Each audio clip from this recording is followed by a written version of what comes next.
Welcome to the Freddie Kissoon Show. Man, all I'm saying, next time, bring the evidence. All you do, you come here, all the corruption. Just here. Next time you come, bring your stuff. I am not talking about that. I'm talking about you in 2024, December, saying there's corruption. Bring it. Let me ask you this question. I would like to ask the AG to propose legislation for what we call small claims court.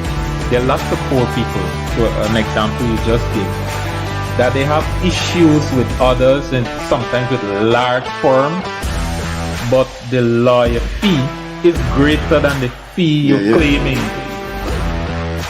It is their right. I'm right. The right that someone has. All of our rights exist in context. What is the context of a second medical opinion? Because you disrespected the process. No. Jesus, this is common sense, man.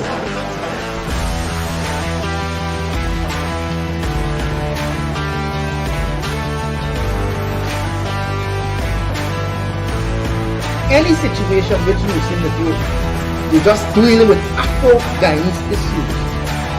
If one, you can't bring and pull the leaders of the African community together, you're failing. And if two, you can't put forward a future, a blueprint, and a plan for African Guyanese, you're failing as well.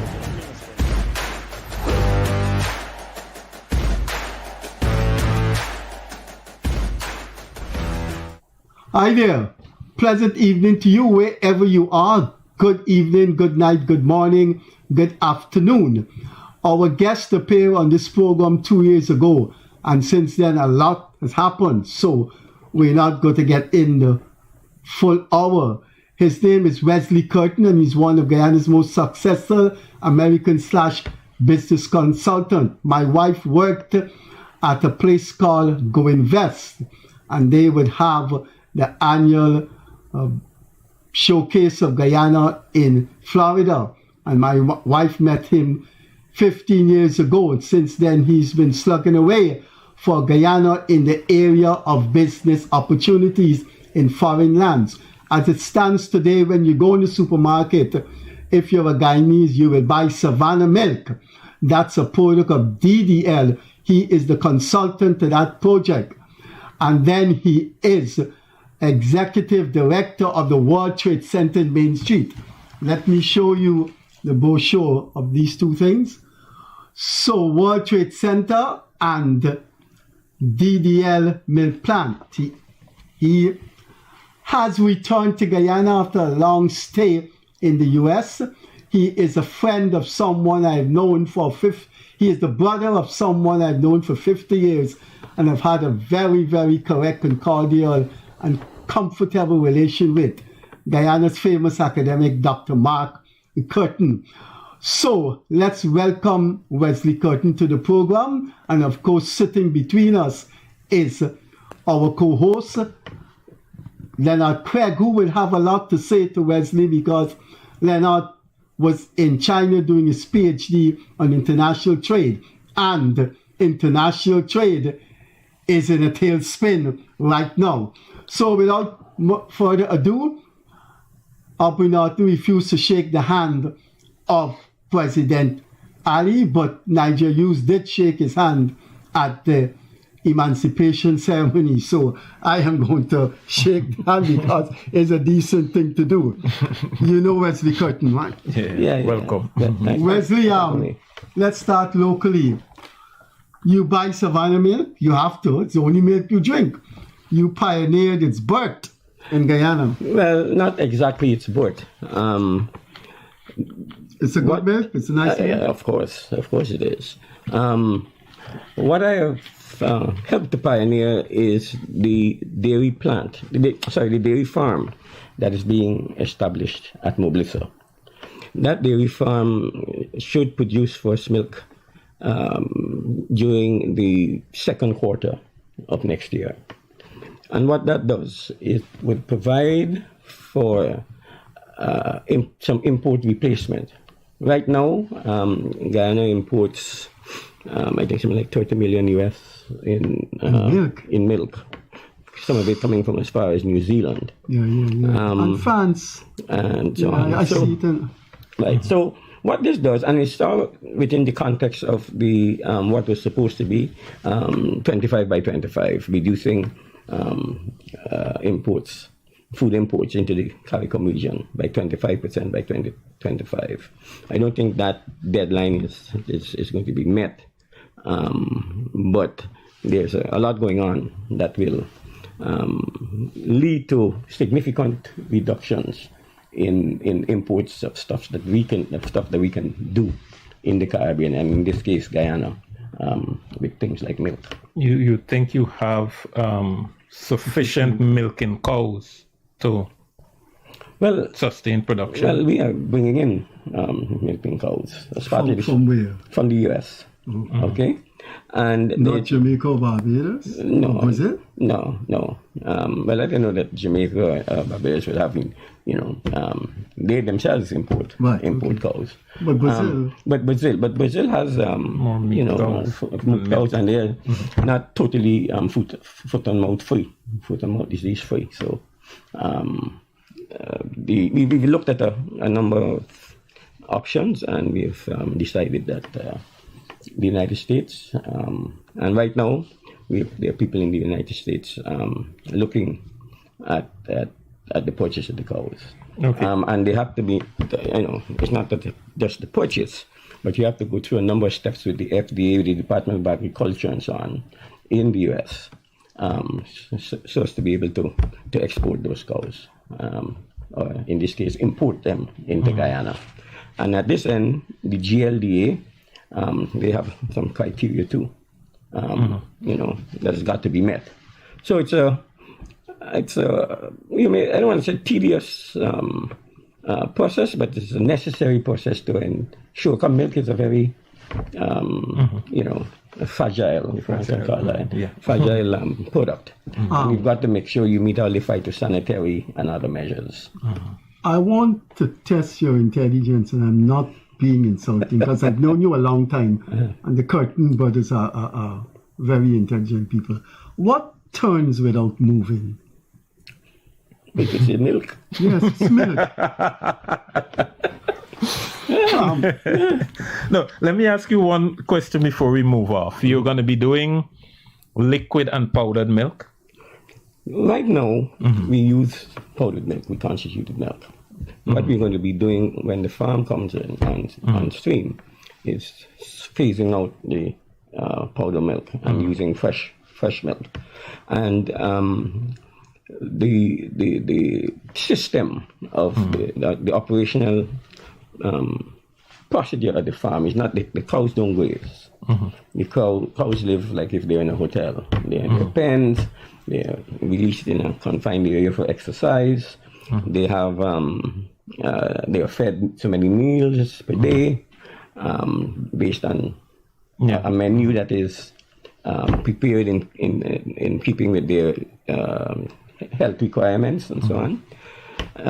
They'll each have a chip that their health can be monitored at a central part of the farm, where you can tell if the cow has a fever. So it's a very it's state of the art. Scientific thing. State of the art. Remember, state of the art. One final question on this. Have you considered local cows and local farmers, what role they can play? Have you considered it and ruled it out, or is it included in you? We would have looked at that, and we still look at it. But what some of the research has shown us, that if you use a hybrid concept of grazed animals, milk from animals that graze, and our kind of more controlled approach, it can lead to some inconsistencies in quality. And since we are looking to export and to absorb a significant amount of the what would have been imported from outside the region. We've got to make sure that we have the highest quality standards, and we have to make sure that all the measures are met, all the phytosanitary, hygiene, and everything. Okay. So it may pose a problem with that kind of hybrid approach. Wesley, what did you do, or what role you played in this large building that was once DDL head office in Main Street, which is now World Trade Center? You're the executive director there, so hopefully when we pass in, we could drop in and get a nice cold glass of cold milk. What do you do at the World Trade Center? What is the World Trade Center about? Can I interject before you answer Freddie's question? I just want to plug something. With respect to milk and trade, I know you have some expertise in trade and so on. There was a complaint that Trinidad is putting up trade barriers to the importation of milk from Guyana into Trinidad. No milk is everything else. Can you discuss what that is? Yes, some company in Trinidad, I think it was last year, probably late the year before, I don't remember exactly when, purchased not only milk, but a number of DDL products, non-alcoholic products, water, milk, juices, and so on. And the milk was rejected on some basis that it didn't meet the requirements for import into the thing. Not on the basis of quality or anything, on the basis that the trading arrangements, as far as Trinidad is concerned, did not allow for the milk to be imported unless there were certain tests being done and everything. So we have, basically agreed to have the Trinidadians, when they arrive, to come and test and so on. We haven't. The argument we've been making is that we don't require that of milk coming from Trinidad. And so why there can't be a reciprocal arrangement? Well, I don't know that we're making any progress on that. So I think what is going to happen is that they're going to come and look at the facility. But if they don't want to import it, they're not going to come.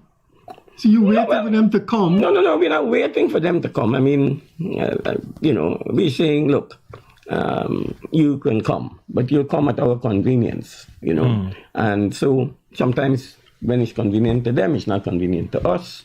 So export of milk to Trinidad does not take place then? No. Oh my God. So the milk reached Trinidad and had to come back? Yep. Oh. Yep.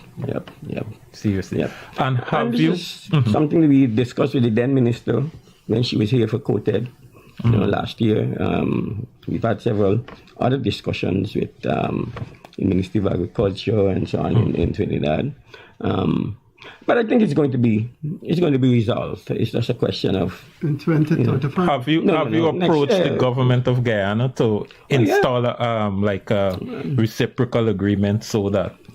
Well, I don't know about installing a reciprocal agreement because look, these things are governed by some CARICOM treaties and so on, right? Trading arrangements, which Trinidad, in some cases, observe in the breach. Okay, so it's not that the government has to put anything in place. What you can probably do is block. Say, okay, if you're not taking my milk, I'm not going to take your pork unless you subject it to certain tests and so on. Right? But like I said, I think it's an issue that is going to be resolved. We hope that probably before the end of the year or early next year, it would be convenient for both DDL and for the Trinidadians to have them come and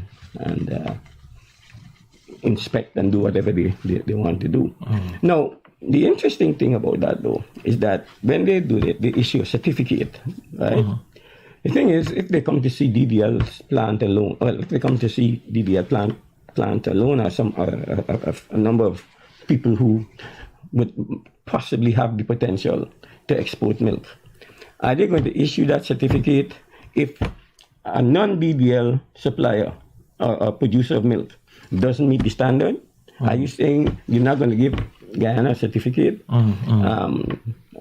to export into the Trinidad market? Even though DBL will have qualified, but there may be somebody else who doesn't qualify. So those are some of the things too we have to clear up. But before we go to the World Trade Center, I'm glad he brought up Wesley. Your brother and I are contemporaries, so we know each other's age.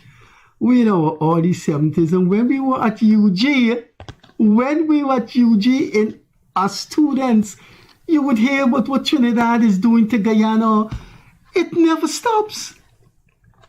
Why on the Burnham, Hoyt, Jagon, his wife, Jack Dio, it never stops?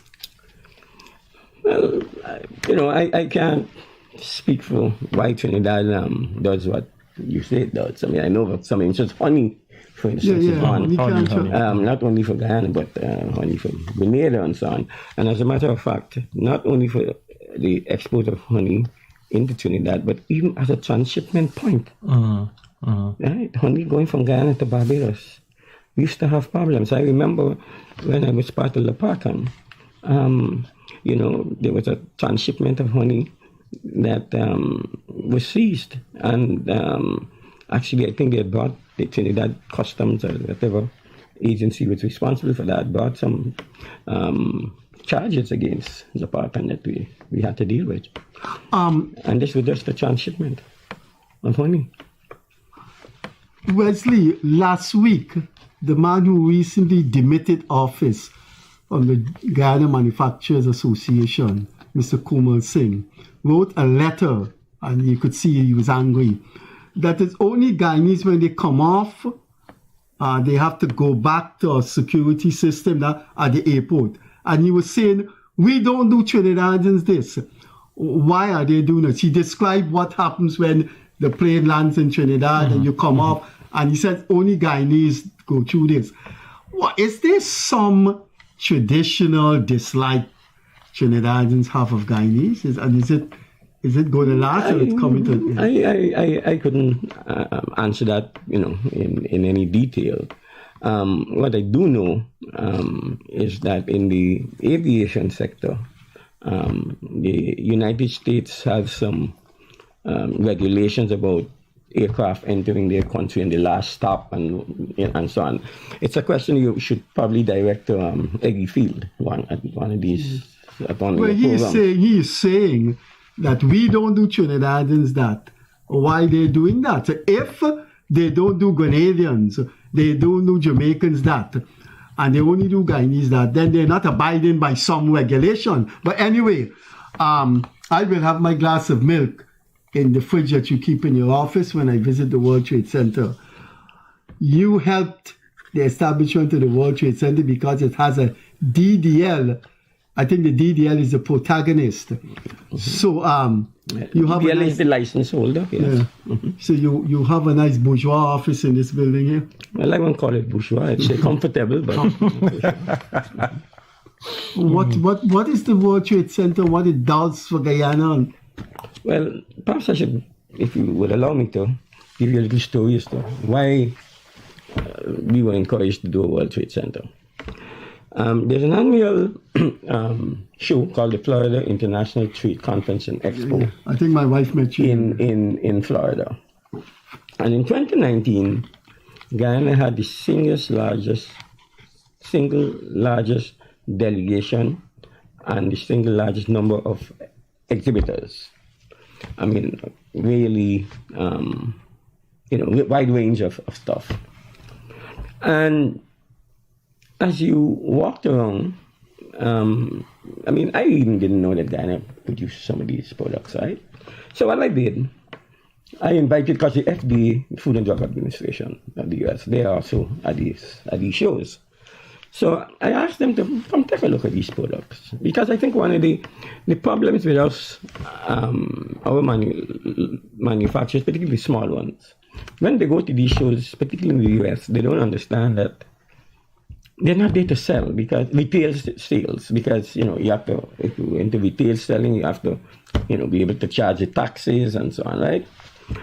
But they come expecting like a little hustle, that you bring a suitcase of pepper sauce or a suitcase of jams and jellies and you could sell it, and probably recover what you pay to go there, the airfare and probably your hotel and so on, rather than focus on large-scale purchases, meaning trying to meet somebody who would get into a contract with you to supply a product over the long term and make sure that you can develop the capacity to produce in them volumes that are required.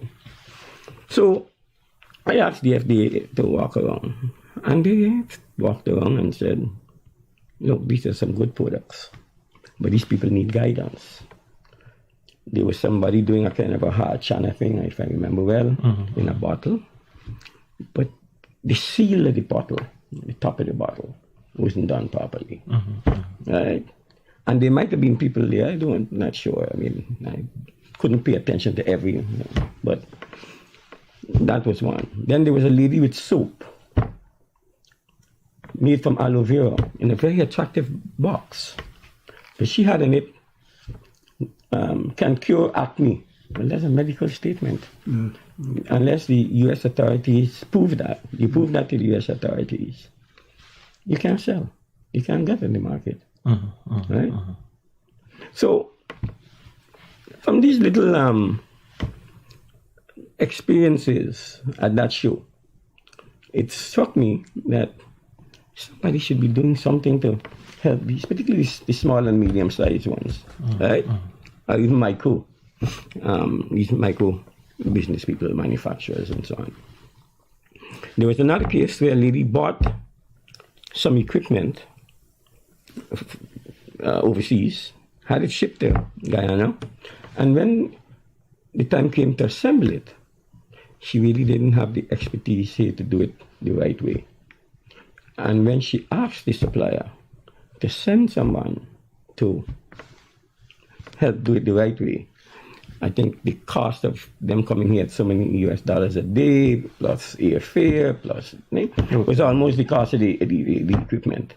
So I thought of these people. Now here's this lady invested, I think, not much by, certainly much by her standards, but not probably by other company standards. I think 40,000 US dollars or something, or the equivalent of what, because it wasn't bought from the US, it bought from another country. And there she is investing this money and hasn't been able to produce a single whatever product that machine was supposed to. And I'm saying if she had the guidance of an agency that might help, that she could turn to for free, and so on. And that is what the World Trade Center does. It's a network of over 300 centers in more than 100 countries, with over 1 million companies involved. So that lady can now come to the World Trade Center and say, listen, I want to produce whatever it is she wants to produce, but I'm told I need this piece of equipment. And then we can say, okay, this is the thing, and we can send something out to all the World Trade Centers around the world, asking them to recommend companies that might be able to supply this equipment. And then we can evaluate based on price, based on length of shipping time, and so on, and offer some advice as to what might be the best option for her to pursue. But you haven't told us, people will ask, looking at this program, they charge a consultation fee from these small business people? That is would have been my question. How do you monetize your activity? Well, they have to pay something. Yeah, I mean, nothing good is free. And even the mentality that you get with freeness, people feel because it's free. If you pay for it, I think you value it more. But again, we've already started to work with agencies that within the group, like IPED, Institute of Private Enterprise Development, that already helps micro and small businesses. We're going to be working with them because those many of them are manufacturers who now are looking to go beyond the domestic market because we have a small population. And if you're really going to, be a sustainable business over, over the lifespan of your business, you got to look beyond your borders for markets. And therefore, what we're doing here is be able to raise these micro and small businesses to another level where they can increase their capacity, where they can meet the market requirements, external market requirements, so that they can be competitive and become export-oriented companies. Well, let me come to an area now, move off of Guyana, and Craig would be at home with this.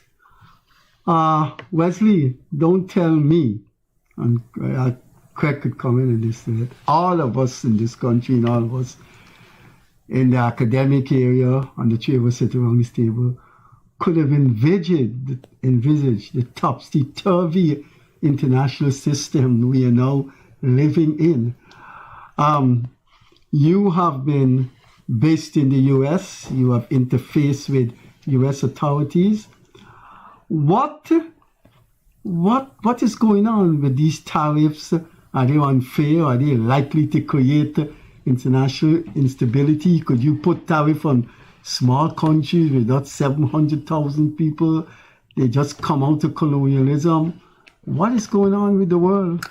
Well, certainly the U.S. presidency this time around has and continues to change the geopolitical landscape. It used to be said that it's good to be a friend of America. But now it seems that America has very few friends. And I can talk from, the experience of Guyana and the rest of the Caribbean. We in the diaspora have been lobbying, even before my time there were people doing it, and over the years we've intensified that lobby to help to position the Caribbean to be able to export to the U.S. market for the purpose of being able to have manufacturing in the region that would create jobs for people, that will generate revenue, and would form a cushion against some of the vulnerabilities of the region, like sea level rise. A lot of these islands, sea level rise is a threat, even with us here below sea level, climate change, and so on. So, way back in 1983, in the Reagan administration, and the CARICOM agreed to what is called the CBI Caribbean Basin Initiative, which has kind of evolved into something a little broader called the Caribbean Basin Economic Recovery Act, which basically gives preferential treatment to a list of products from the Caribbean into the United States. And that has been going on. It's been renewed ever so often. And it's, like I said, duty-free and zero tariffs, right? And many of these goods that help to create and maintain employment in the region, including Guyana, helps to the businesses, small and medium-sized businesses, to be sustained, and of course contributes to the economy. Small businesses are key to the success of any economy. Yes, you need the big businesses, but the small businesses are key as well. So many of us are really, really saddened by this disregard for Siberia. We thought that as friends of the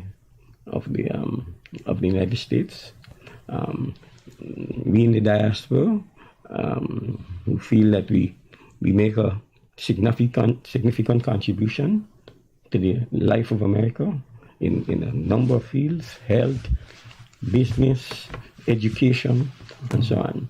And that being aware of the vulnerabilities in those countries from which we come, that you would, continue to see the importance of, we're not asking for handouts. We're saying, look, these are some products we produce, and we produce them in relatively small quantities, small volumes compared to some other parts of the world, that thing. But we have our little niche, markets.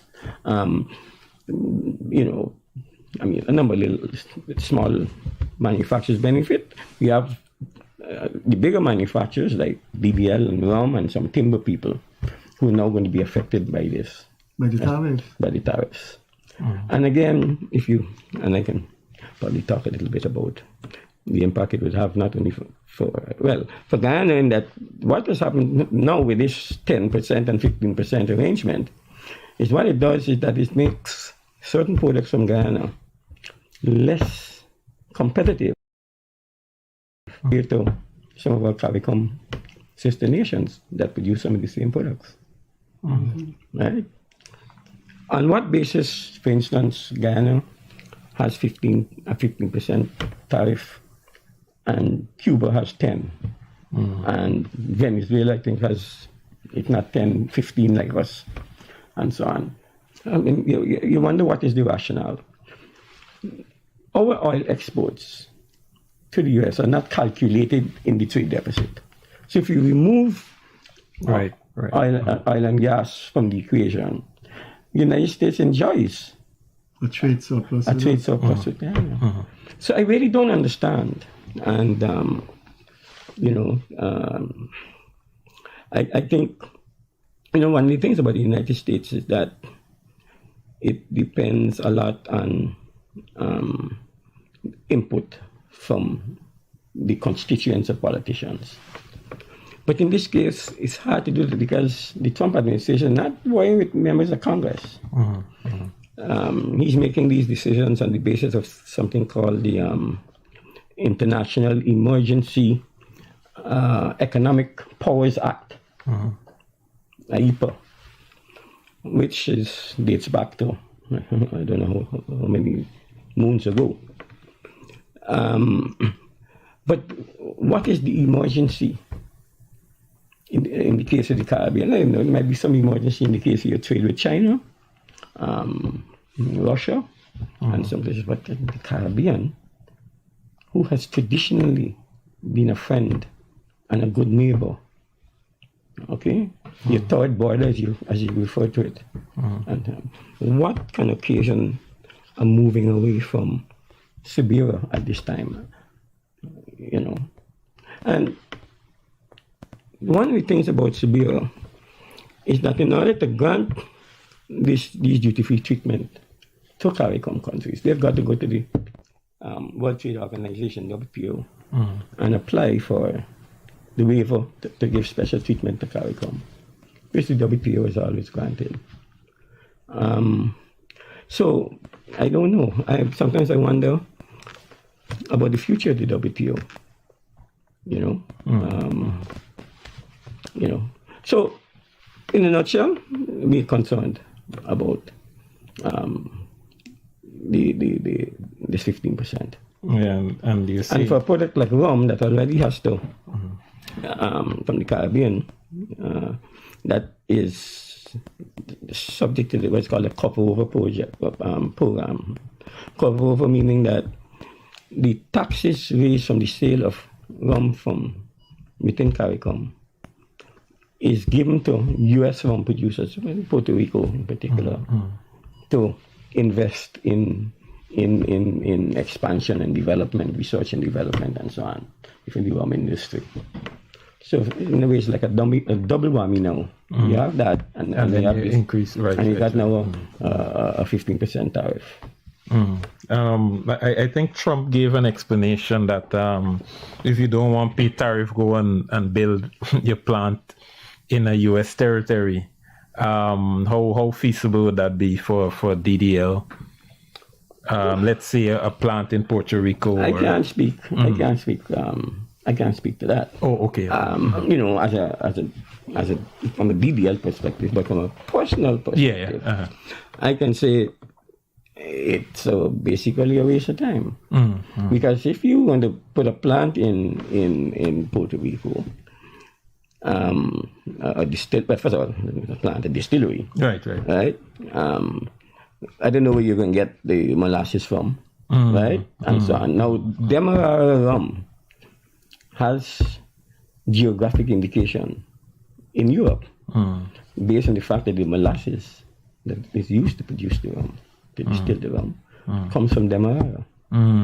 Okay? So, you won't have that kind of special and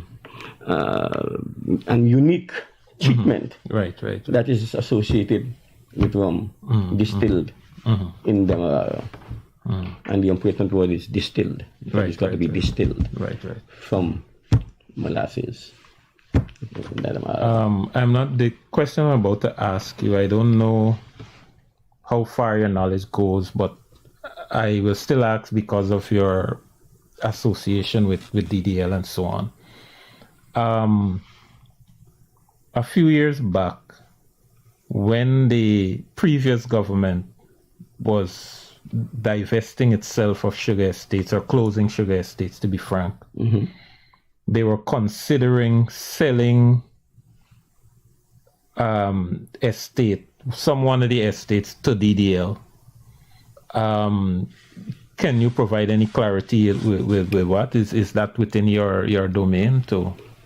Well, not necessarily from a DDL perspective, but the previous government, I think Freddie and some others referred to me as the real estate man or something at the time. They offered me a contract, which I accepted, to sensitize people to the government's desire to privatize the sugar industry.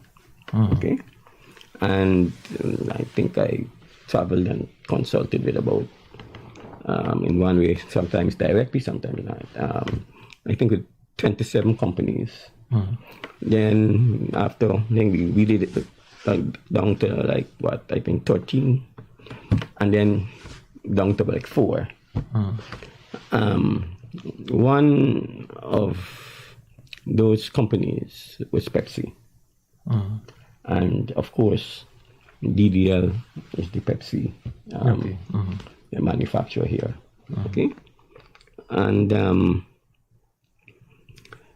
there was some initial discussions, 2 or 3 companies, but to cut a long story short, nothing ever came of it. I gathered that administration at the time, in my view, didn't quite understand the sugar industry as they should.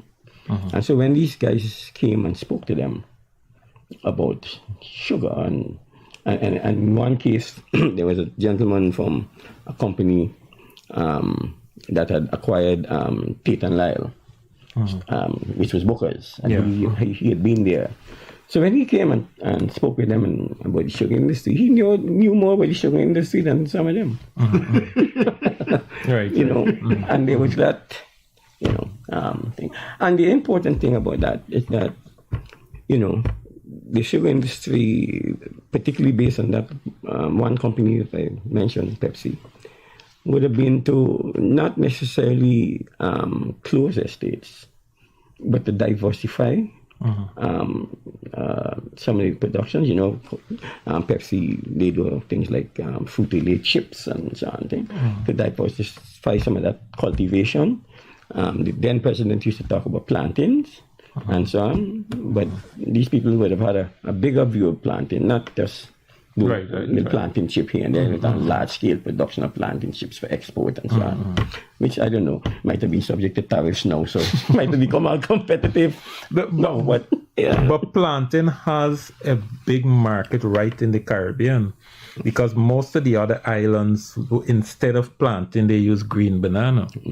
And if we produce sufficient plantain, we could sell a lot in the Caribbean. Not that we don't, But the ferry, the CARICOM ferry would help that. The CARICOM ferry is not. How far away is that from reality? Well, they're saying that the cost is prohibitive, but I think the last heads of government thing say something is moving. But Wesley, if the United States is behaving like this, it has to have its new thrust of putting tariffs on even traditional friends. It must have geopolitical implications. If you can pulverize a small economy that has been your friend politically, that you could rely on in geopolitical terms, why shouldn't that friend persist with a superpower that hurts it? Well, first of all, that superpower is in our hemisphere, right? That's the first thing. The second thing is that many of our nationals from the region find a home in that superpower. So there's a strong diaspora thing there, and of course, remittances from the diaspora back to families' home, whether in cash or in barrels or whatever, makes an impact. Historically, I think the American and Caribbean people, including Guyanese people, English-speaking Caribbean in particular, we share some of the common values, and values based on decency and honesty and so on, commitment to the rule of law, democracy, and so on, right? So I think it's hard for us to just walk away from the United States. The United States, in my view, will be forever a major partner of the Caribbean. Has to be. But in turn, it has to understand, like it used to do in the past to some extent, it has to understand its role in Caribbean development, in ensuring that the people of the Caribbean, particularly our small populations, live a decent life, and always with the hope and the aspiration that tomorrow is going to be better than today. Okay? And I don't think there's too much to ask of the United States. Over the years, they've reduced their aid and so on. Okay, I mean, some of us have been independent for 50 years and 60 years and so on, and I don't expect that, they must now be everything to us. But I think they must still understand some of our vulnerabilities and some of our needs so that, this hemisphere can remain a hemisphere of peace and tranquility, and where the people of the hemisphere, and in particularly the Caribbean, and so on, live in decent, enjoy a decent quality of life, which means it keeps we're not a violent people, so, we're not going to, create a whole set of instability. But that understanding... instability that will impact the United States. You're speaking like an advisor to a prime minister or president there, the way you just spoke.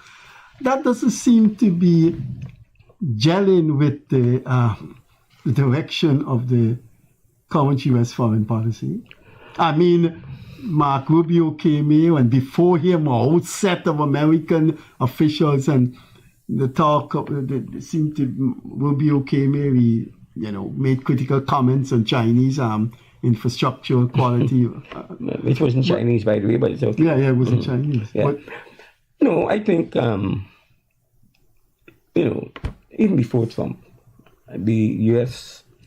reduced its economic assistance presence in the Caribbean. It was under Obama too. Well, even before Obama. Obama continued. It was on a sliding. It was on a sliding thing. Reagan kind of brought it back with CBI.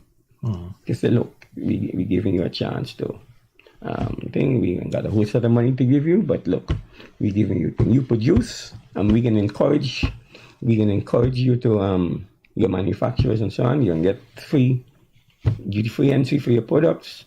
We can even help do matchmaking.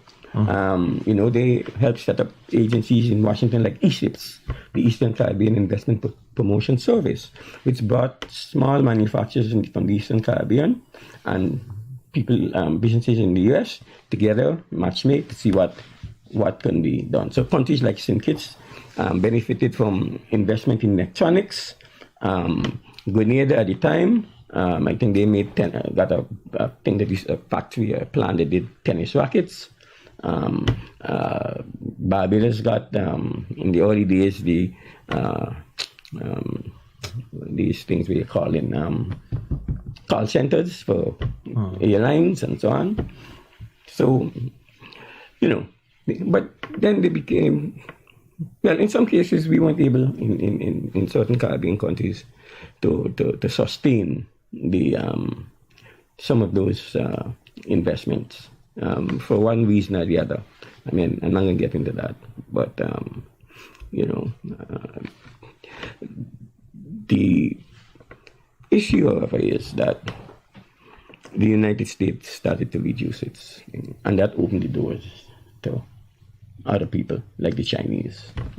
Okay, and now, they seems to want to punish countries that would accept the Chinese. I hold no beef for China, frankly. Well, the first thing that I say about China is that until I see Caribbean people lining up outside a Chinese embassy for visas to go and shop or to go and look for work and overstay and look for work and make money and come back or even stay and things, they're not compatible with us. Okay? And if I may say something here that might be a little controversial, we have Chinese products coming into this country that are not subject, and particularly I'm talking about some consumer products, right? That are not subject to tests that some locally produced stuff got to go through with our local food and drug people and so on. But these things come in the country and they sell at a supermarket, right? Yeah, and they sell at supermarkets, right? Without any kind of test, any kind of examination of the content, any kind of examination of the labels to make sure that it's advising people about whether it's sugar content, this, that, or the other, okay? Which local manufacturers. But if we could stick with the international thing, if in the vacuum, you said the slide, it's a slide that started, well, Reagan is an exception, and Obama was 8 years, and the slide, you would expect him to understand more about the Caribbean. You would expect the Biden presidency, his vice president, father is from Jamaica, and her mother is East Indian. But yet you said the United States began to decrease and now they are a little bit annoyed with China. But don't you think the Chinese thing now is unstoppable? In the vacuum, countries have to live. They have to feed their population. They have to get dams. They have to get airports. They have to get bridges. How are you going to stop them if your traditional friend is downsizing? How the giant could vex with these? Let me just introduce something here. To add to that, China has a program that is called the Belt and Road Initiative. He's poor Chinese. He studied his PhD there, and not necessarily poor. One of his children were born there. Yeah, I know. And you have this Belt and Road Initiative, which is seeking to replace any footprints left by the US. how do you reckon that together with the question that Freddie asked? Listen, I don't think that a government should just cut ties with someone that is willing to offer them, or not someone, a country that is willing to offer them any assistance, particularly on favorable terms. Right. Economic common sense. Right? Yeah, of course. If you're willing to help me on favorable terms, I'll take your help. You know, but in real life, you've got to, you know, look at the geopolitics and how you fit into it. We are in the Americas, so to speak, right? This hemisphere. There's so much that is linked to America, you know, banking systems, you know, the diaspora, and so on, right? That, like I said earlier, you just can't cut off the United States. The United States, I think, will have some concerns too about technology. Right? Huawei and so on and so forth. And I think we need to be careful about the things that would really up them. I don't think the Americans are up by Chinese roads and so on. I mean, if they get a chance to criticize it and say it's no good, they'll probably do it. But I think their real interest and concern lies with technology. I wouldn't say more on that other than just I think it lies with technology. But I think the United States too, though, perhaps needs to recognize that in this changing, ongoing, changing geopolitical scenario, that they need to look at the CARICOM countries, and particularly Guyana, in a way that goes beyond lip service, right? You know, if they want to, and I think they should, and I think if you ask the American people, if you would speak to the people as a whole, they would support, you know, America playing a greater role in the economic life of the Caribbean, because we, like I said, we have so much. Yeah, but don't you think America is voluntarily, by the recent actions of Trump, voluntarily ceding some grounds to China insidiously? Well, China entry is insidious, but don't you think America is ceding some of that wriggle room, so to speak? Well, it has been, it has even before now. But I think these recent developments even opens the door more for a country like China to come and offer assistance beyond what they have been offering before. And I'm saying that, look, you know, if I were a government, I would take help from who's willing to help me. Yeah, on favorable terms. On favorable terms, right? Not unfavorable, but on favorable right, terms. right, understood. Right? And I think that the United States should recognize that there's a certain amount of disappointment in this region about how we're being treated. I mean, traditionally, we've been, you know, notwithstanding the little reductions and so on. I mean, and to talk about Obama, after being lobbied and so on, introduced H.R. 4939, which was passed in Congress and he signed into law, which is the Caribbean-American, what's it called now? Caribbean-American. Anyhow, I don't remember the full name of the bill. Okay, but that bill identified 9 areas of collaboration and assistance and so on: education, science and technology. So I think even tourism was part of helping, and part of the bill. Signed into law. By the time it was ready to be funded, Mr. Trump came in the first term. And we thought, I say we in the diaspora, thought that he might, like he done, let's wipe it out. But when we met with his people, and I'm part of something called the Institute of Caribbean Studies in Washington, we put on the Caribbean Legislative Week every year, and so on. So when we met with his people, the guy had a clipboard with a white sheet in it, and he says, "You in the Caribbean must fill this up. You must write what your priorities are, what you want, what you think." And we did. We never really got the funding for the bill. Though he never, addressed it and cancel it or say, "I'm not going to disregard it." But nothing ever happened.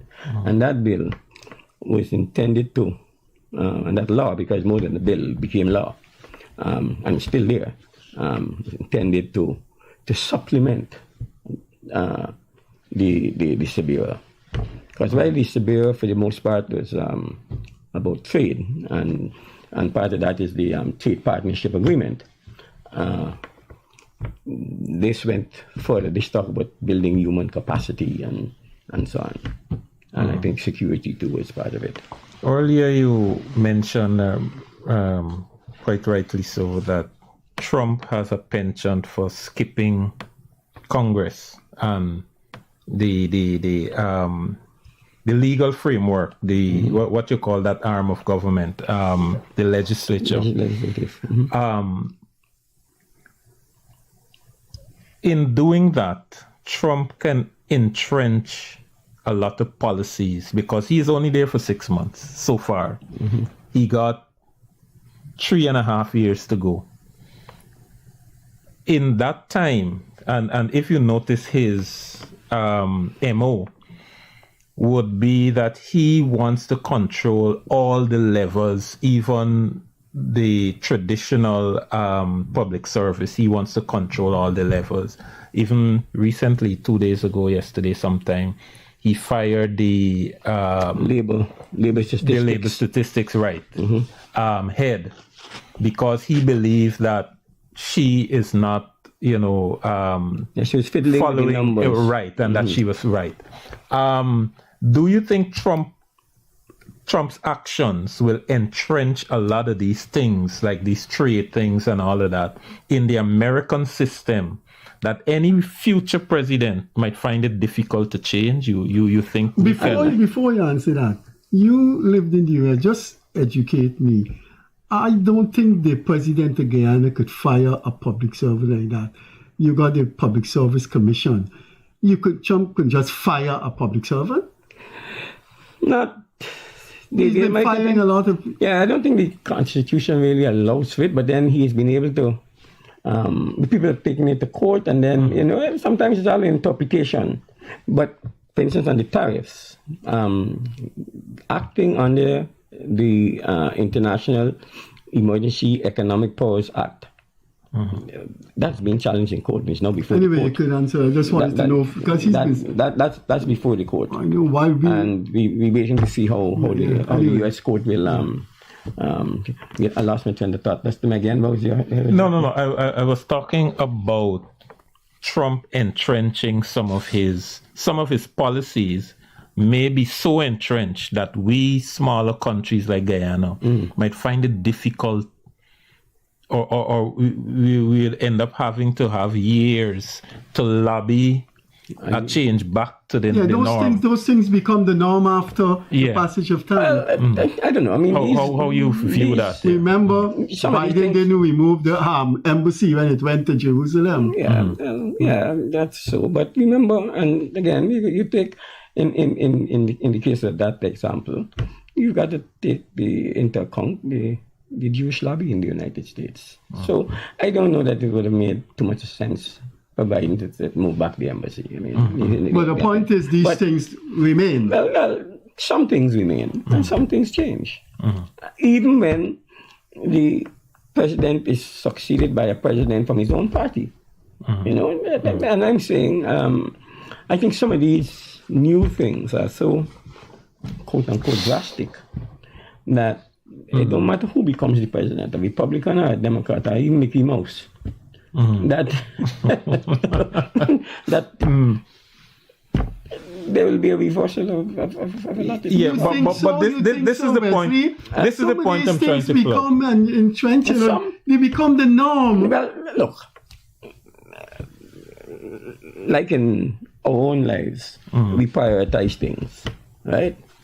So, would it make sense for me not to come on Freddie Kissoon's show when Freddie Kissoon referred to me as a diaspora fool?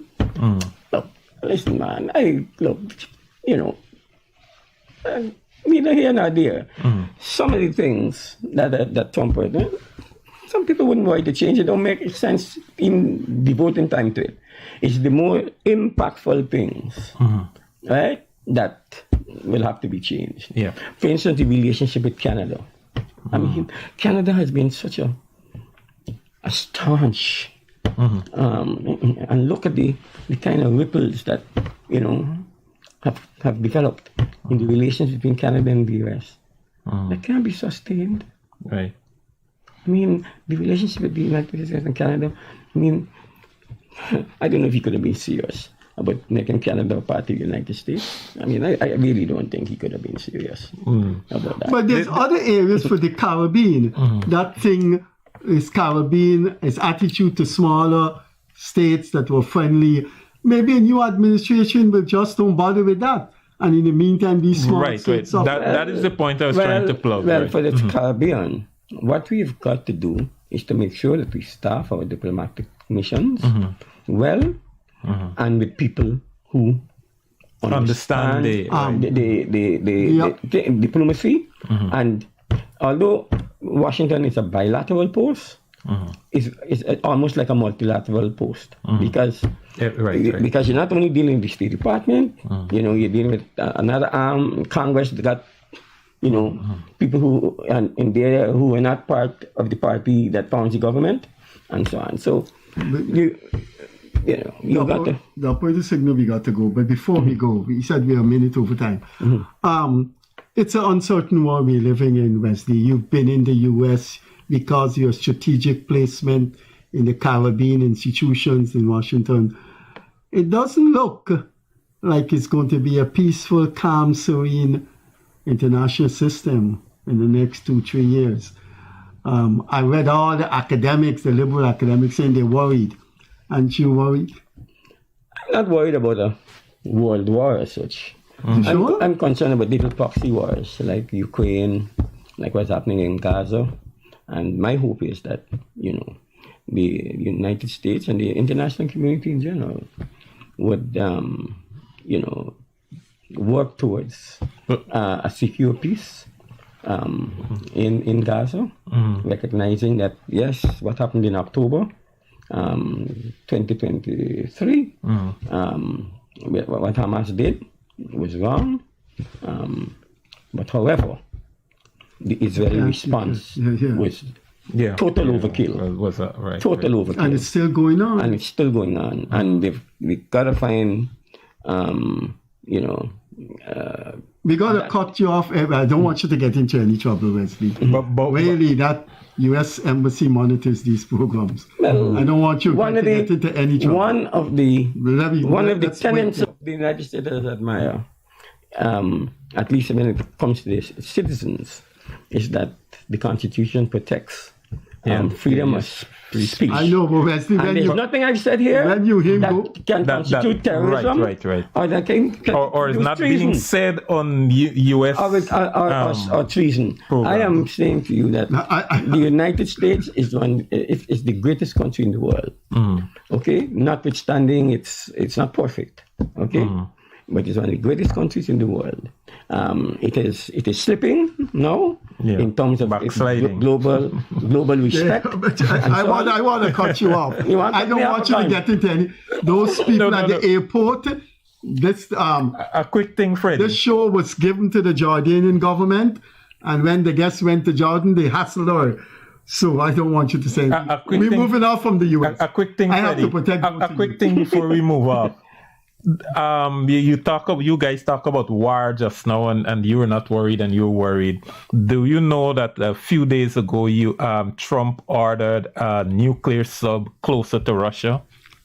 We're going to close on that note. You're still not worried? You were Not worried. I'm about a world war. Little proxy wars. I don't want you to see. Yes, somebody monitors this program. You were looking at an interview You're with. protecting your visa, you mean? I don't have a visa for the US, and at my age, I'm not interested in visiting the US. Okay. Right. So then you're there, and like I said, it's my moral obligation to see my host and guests don't get into any trouble at USA Port. I think we're going to end on that note. Our guest was Wesley Cotton, one of Guyana's most enduring